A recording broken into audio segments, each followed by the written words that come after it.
আসন্ন কোরবানির ঈদকে সামনে রেখে চট্টগ্রামের উত্তর ফটিকছড়ি বৃহত্তম পশুর হাট বাগান বাজার ইউনিয়নের চিকনছড়া বাজারে ক্রেতা বিক্রেতাদের পশু বেচাকেনা নির্বিঘ্নে করতে প্রয়োজনীয় সব ধরনের ব্যবস্থা গ্রহণ করা হয়েছে।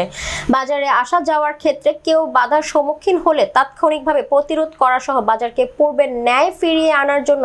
রাজনৈতিক ও সামাজিকভাবে চেষ্টা করা এবং ক্রেতা বিক্রেতা সহ বাজার সংশ্লিষ্ট সকলের সব ধরনের নিরাপত্তা দেওয়া হবে বলে জানান বাজারের ইজারাদার ইউনিয়ন আওয়ামী লীগের সাধারণ সম্পাদক রফিকুল ইসলাম বাবলু। উল্লেখ্য, ঈদের পরের দিন একটি মিছিলে হামলার ঘটনায় দুজন গুরুতর আহত হওয়াকে কেন্দ্র করে বাগান বাজার ও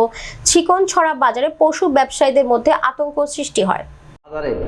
ক্রেতা বিক্রেতা এবং যারাই বাজারের সাথে সংশ্লিষ্ট আছে তাদের সম্পূর্ণ নিরাপত্তা আমরা দিব এবং তাদেরকে আমরা অতটুকু আশ্বস্ত করছি আমাদের বাজারে আসা যাওয়ার ক্ষেত্রে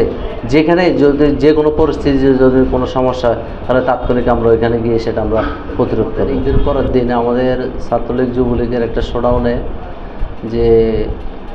মাদারতলিতে যে একটা অতর্কিত সন্ত্রাসী হামলা হয়েছিল সেখানে আমাদের সাবেক চেয়ারম্যান জনাব রুস্তম আলী সাহেবের ভাই আক্তার হোসেন এবং ওনারই চাচাতো ভাই সুলতান এখন দুজনে চট্টগ্রাম মেডিকেলে মৃত্যুসজ্জায় আছে। ওই ঘটনার পরিপ্রেক্ষিতে আমাদের সেই বাগান বাজারে পরিস্থিতি উত্তপ্ত হয়ে যায়, যার কারণে বাগান বাজার চিকনছড়া আমাদের ছেলেপেলেরা আমাদের এই দুজনকে উন্ডেট করার পরে আমাদের আওয়ামী লীগ ছাত্রলীগ যুবলীগের ছাত্ররা প্রতিবাদী হয়ে ওঠে, যার কারণে আভ্যন্তরীণভাবে আমাদের এই বাজারগুলোতে একটু প্রেশার পড়ে। পরবর্তীতে এখন আমাদের রুস্তম আলী সাহেব সহ আমাদের ঊর্ধ্বতন অনেক নেতৃবৃন্দ সহ আমরা সবাই চিন্তা করলাম যে এই বাজারটা কিন্তু কোনো এক সময় রুস্তম আলী সাহেব ওনার নেতৃত্বে বাজারটা মিলেছেন। তখন উনি বললেন যে বাজারগুলো আমি এত কষ্ট করে মিলেছি, আজকে আমার ভাই মার কাছে, আমার চাচাতো ভাই মার কাছে, যাক তারপরেও আমি এই এলাকার বৃহৎ স্বার্থে বাগান বাজারবাসী বৃহৎ স্বার্থে এই বাজারগুলো আমি আবার যেভাবে মিলে আমি সেই চেষ্টাটা করব এবং সেই চেষ্টার নিরিখে আমরা সকলে আমাদের